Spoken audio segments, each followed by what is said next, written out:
look at you and it's easy to see you are the someone I've been trying to meet. আস্তা বলে এটাতে আমরা আছি হোটেলটা আমাদের। Don't leave me hanging on the dial tone. Think back to the night that we met. बोला है क्या पॉइंट है दार्जिलिंग में? दार्जिलिंग आप लोग का होता है। Nervous when I speak, so I trip on my tongue. Never thinking you would be my number one.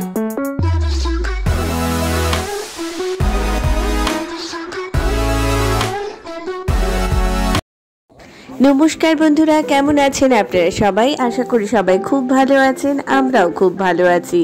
আপনারা অনেকেই জানেন এই প্রচন্ড গরমের হাঁসফাঁসানি থেকে মুক্তি পেতে আমরা চলে গেছিলাম কুইন অফ হিল দার্জিলিং। দার্জিলিংয়ে পৌঁছানো, দার্জিলিং থেকে ফেরা এবং দার্জিলিংয়ে ট্যুর প্ল্যান নিয়ে অলরেডি 3টি ভিডিও অলরেডি পোস্ট হয়ে গেছে। আর আজকের ভিডিওতে থাকবে ম্যাল থেকে 1 মিনিটের ডিস্টেন্সে আমরা যে হোটেলে ছিলাম তার ভালো এবং মন্দ, অর্থাৎ রিভিউ। আমাদের 2 রাত 3 দিনে দার্জিলিং ট্রিপের প্রথম দিন আমরা কেমনভাবে কাটালাম এবং আশপাশে হেঁটে হেঁটে কোন কোন জায়গা ঘুরলাম তার সমস্ত ডিটেলস। তাহলে চলুন আর দেরি না করে শুরু করা যাক আজকের ভিডিও।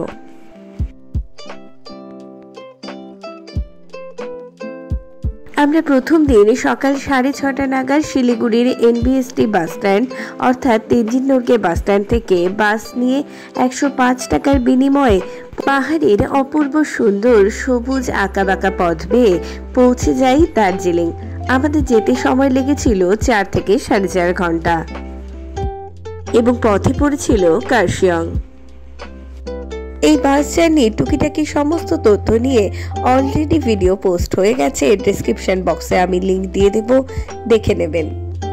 আমাদের বাস এসে দাঁড়ায় দার্জিলিং এর বাস স্ট্যান্ডে। সেখান থেকে 10-15 মিনিটের হাঁটা পথে আমরা পৌঁছে যাই ম্যালে। কিন্তু ম্যালের রাস্তা কিন্তু একদম চড়াই, লাগেজ নিয়ে উঠতে একটু কষ্ট হবে। অবশ্য এখানে ভাড়ার গাড়ি পাওয়া যায় 200-300 টাকার বিনিময়ে।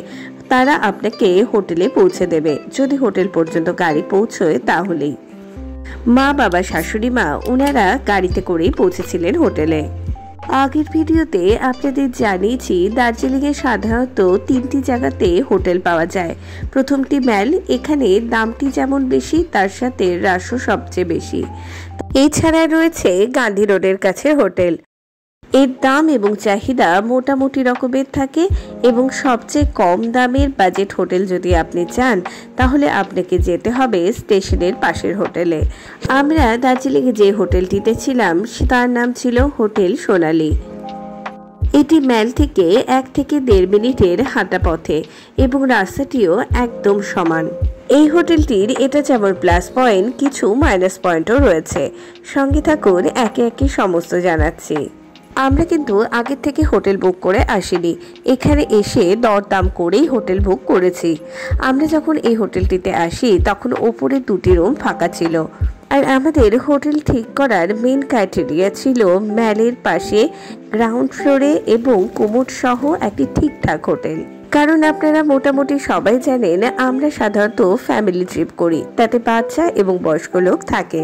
সেই জন্য আমাদের সবসময় প্রেফারেন্স থাকে গ্রাউন্ড ফ্লোরের হোটেল বা লিফট এবং তার সাথে কোমোড। তাই আমাদের শর্ত এখানে পূরণ হতে আমরা আর বেশি খোঁজাখুঁজি করিনি, এখানেই নিয়ে নিই হোটেল। আমি এখন দাঁড়িয়ে আছি দার্জিলিং ম্যালে। তো আমার পেছনে এই যে ফাউন্টেনটা রয়েছে তার রাইট সাইড দিয়ে হচ্ছে এগুলিটা আস্তা বলে, এটাতে আমরা আছি হোটেলটা আমাদের। আর এদিক দিয়ে ক্যাভেন্টার্স। স্ক্রিনে যেটা দেখতে পাচ্ছেন এটি আমাদের হোটেল। চলুন সবার প্রথমে এর সবচেয়ে বড় প্লাস পয়েন্টটি সম্পর্কে আপনাদের জানাই। আমি হোটেল থেকে হাঁটা শুরু করেছি, ম্যালের দিকে যাচ্ছি। রাস্তাটা দেখতেই পাচ্ছেন একদম সমান এবং চারিদিকে প্রচুর খাওয়ার দাওয়ার এবং জামা কাপড়ের দোকান রয়েছে। আমি ভোরবেলা রওনা হয়েছি, সেই জন্য দোকানগুলো বন্ধ।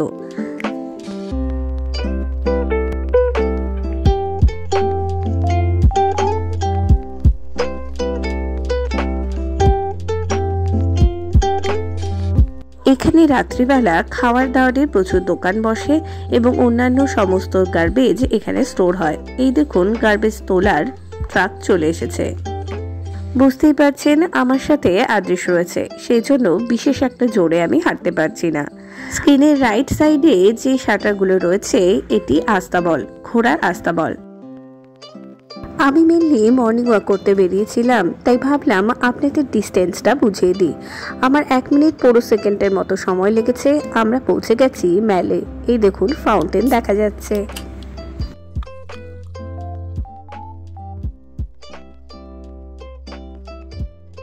এবার চলুন হোটেলের বাকি সমস্ত তথ্য আপনাদের দিই। এটা রিসেপশন এবং সামনে খাওয়ার কিছু টেবিল রয়েছে। এর কারণ বিভিন্ন হোটেল থেকে এখানে খাওয়া দাওয়া করার জন্য প্রচুর লোক আসে। কম খরচে ভালো বাঙালি খাওয়ার দাওয়ার যদি খেতে চান তাহলে আপনি এই হোটেলে খেতে অ্যাটলিস্ট আসতেই পারেন। এই সরু অংশটা দিয়ে গিয়ে লাস্টে যে দুটি রুম সে দুটো আমাদের, মানে এই দুটো, এবং এর পরেই রয়েছে ডাইনিং এরিয়া। শুধু এই ফ্লোরেই এই ব্যবস্থা রয়েছে। নিচের ফ্লোর থেকে কিন্তু জানলা দিয়েই এই ভিউ পাওয়া যায়। চলুন এবার ভিউ দেখাই।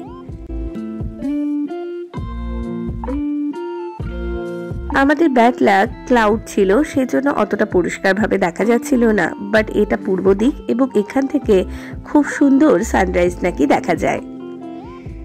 আমরা যে দুটি রুম নিয়েছিলাম তার মধ্যে এটি একটি। বিছানাটির সাইজ ঠিকঠাক মতো 3 থেকে 4 জন শুতে পারবে। টিভি রয়েছে, আয়না রয়েছে, একটি সাইড টেবিল এবং টুল রয়েছে। আর এটি এখানকার ছোট্ট বাথরুম। এখানে কোমোড, গিজার এবং শাওয়ার সবকিছুরই ব্যবস্থা রয়েছে। গিজারের এখানেও সুইচ রয়েছে এবং ওদেরকে ভেতরে বলে দিতে হয় যদি কারেন্টের সমস্যা না থাকে তাহলে অল টাইম গরম জল পাওয়া যায়। এবং এটি দ্বিতীয় রুম। এই বিছানাটির সাইজও ঠিকঠাক ছিল, আমাদের 3 জনের জন্য যথেষ্ট, এবং ব্ল্যাঙ্কেট ছিল, ব্ল্যাঙ্কেটটাও বেশ গরম ছিল। সাথে আয়না, ড্রেসিং টেবিল ছিল, বাট ফ্লাক্স বা ইলেকট্রিক কেটেলের ব্যবস্থা ছিল না, বা ইনারা কোনো সাবান, শ্যাম্পু এই সমস্তও দেয়নি। চলুন বাথরুমটা দেখে আসি। বাথরুমে গিজার, কোমোড এবং শাওয়ার ছিল। এটি গরম এবং ঠান্ডা জলের দুটো কল।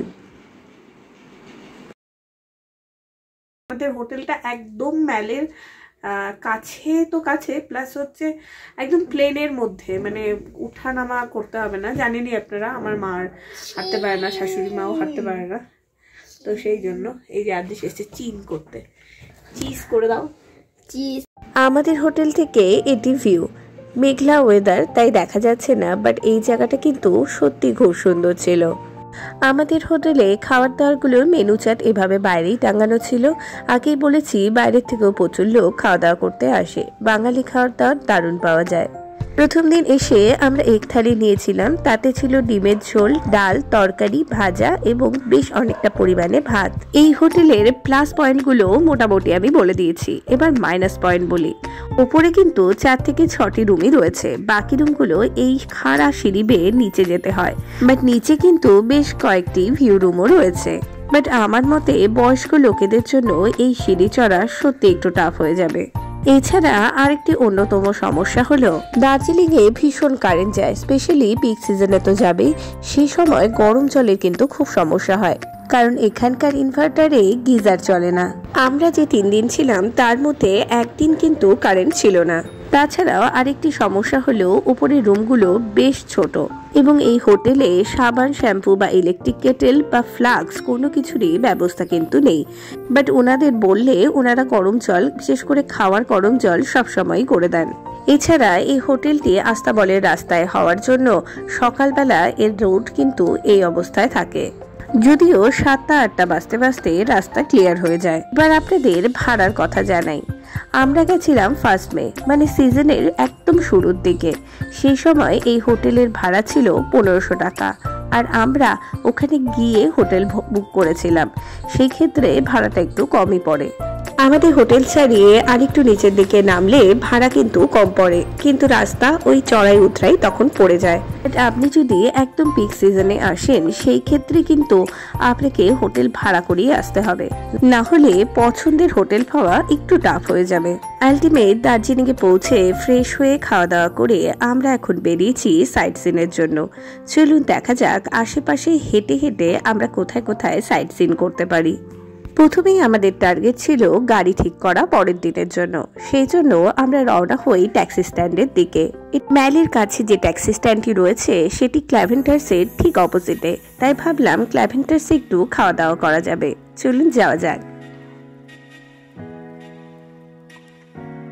এটাই সে বিখ্যাত ক্ল্যাভেন্টার্স এবং তার অপোজিটে এই যে ট্যাক্সি স্ট্যান্ড, এখান থেকেও ট্যাক্সি ভাড়া করতে পারেন। আমরা দাম দর করে প্রথমে চলে গেছিলাম, পরে বিকেল বেলা এসে আমরা ভাড়া ঠিক করি। ক্ল্যাভেন্টার্সে মেইনলি বেকারি আইটেম এবং আইসক্রিম দারুণ পাওয়া যায়, তাই বেকারি কিছু আমরা কিনিনি, আইসক্রিমটাই খেয়ে নিলাম। ক্ল্যাভেন্টার্সের সমস্ত আইসক্রিমগুলোই 40 টাকা করে। প্রথমে এখান থেকে কুপন কাটতে হয় এবং এসে এই দাদাকে দিলে ইনি বিভিন্ন কোয়ালিটির আইসক্রিম আপনাকে ভরে ভরে দেবে।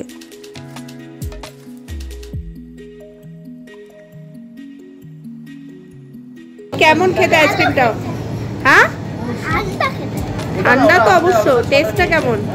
এবার ম্যাল ক্রস করে সোজা আমরা চলে আসি মহাকাল মার্কেটে। মহাকাল মার্কেটে কিন্তু জিনিসপত্রের ভ্যারাইটি একটু কম হলেও দামটা তুলনামূলক কম ম্যাল মার্কেটের তুলনায়। এখানে ঘর সাজানোর বিভিন্ন জিনিসপত্র, সোয়েটার, চাদর, কোট এই সমস্তর কয়েকটি দোকান রয়েছে এবং এই রাস্তা দিয়ে সোজা আর একটু এগিয়ে গেলেই চলে আসবে মহাকাল মন্দিরের সিঁড়ি। দার্জিলিংয়ে এই লোকাল লোকেদের কাছে মহাকাল মন্দিরের একটি বিশেষ প্রাধান্য রয়েছে। এটি মহাকাল মন্দিরের গেট। এদিক দিয়ে সোজা উঠে যেতে হয় পাহাড়ের ঠিক মাথায়। মন্দিরটি পাহাড়ের একদম টপে রয়েছে। চলুন তাহলে যাওয়া যাক মহাকাল মন্দিরে।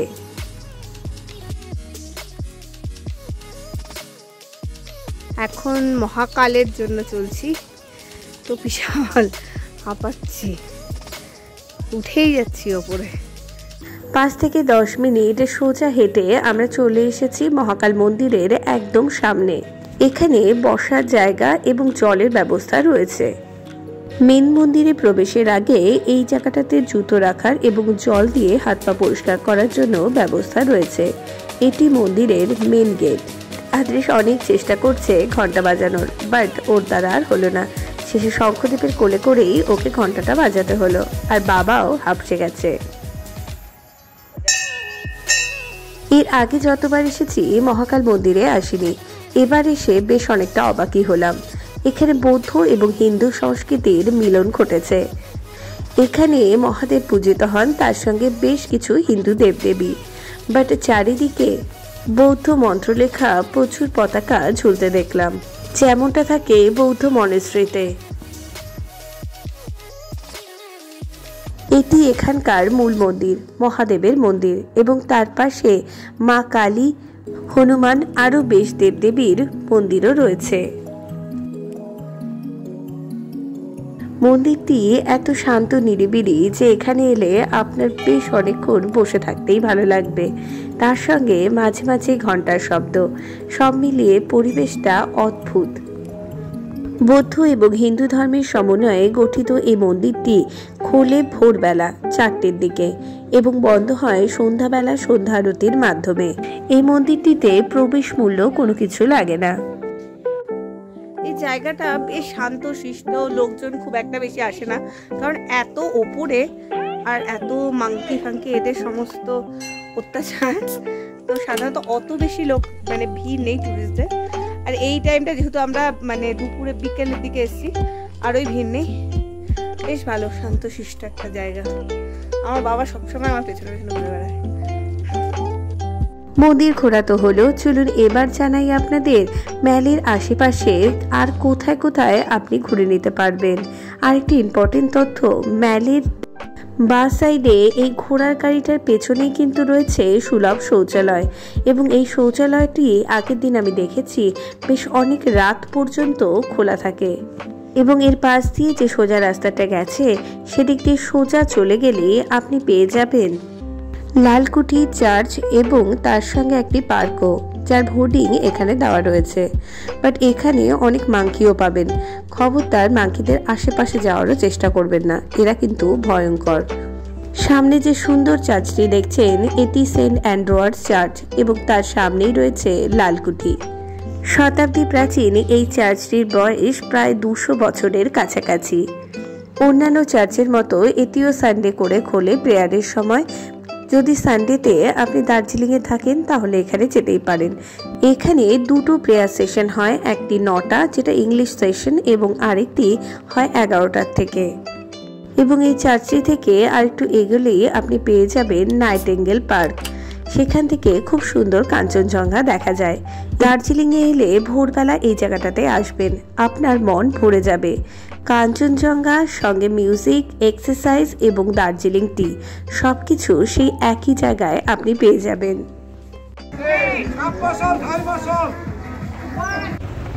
এছাড়া ম্যাল থেকে 10-15 মিনিটের ডিস্টেন্সে রয়েছে দার্জিলিং স্টেশন। এখান থেকেও কিন্তু খুব সুন্দর কাঞ্চনজঙ্ঘা দেখা যায়। তাছাড়া টয় ট্রেন তো রয়েছে, চাইলে এখান থেকেও ঘুরে আসতে পারেন। সন্ধে হতে হতেই ফাউন্টেন চলতে শুরু করে দিয়েছে। ম্যাল সেজে উঠেছে তার রাতের অপরূপ সাজে। তার সঙ্গে ভিড়টাও দেখুন। ম্যালের নিচে নামছি আমরা, সবার অবস্থা দেখুন, প্রচন্ড ঠান্ডা। মানে আমি ভালো জ্যাকেট আনির জন্য কাঁপছি না পড়ার জন্য। ম্যালের কাছে হোটেল হওয়ার এটাই সুবিধা, যখন তখন বেশ সুন্দর ম্যালে আসা যায়। এখন আমরা ম্যালে একটু সময় কাটিয়ে রওনা হব গাড়ি ঠিক করতে। দার্জিলিংয়ের আশেপাশে ঘোরার জন্য গাড়ি আপনি কিভাবে বুকিং করবেন এবং তার খরচই বা কত, কি কি ট্যুরিস্ট স্পট রয়েছে, সমস্ত ডিটেলস নেক্সট ভিডিওতে আমি দেব। ওকে বাই, আজকের মতো ভিডিও এখানেই শেষ করছি। আশা করি ভালো লেগেছে, আর ভালো লাগলে লাইক এবং শেয়ার করে দেবেন এবং আপনাদের মূল্যবান মতামত জানাতে একদম ভুলবেন না। আর এরকম ট্যুর এবং ফুড সংক্রান্ত ভিডিও দেখতে হলে সাবস্ক্রাইব প্লিজ। ওকে বাই, দেখা হবে নেক্সট ভিডিওতে।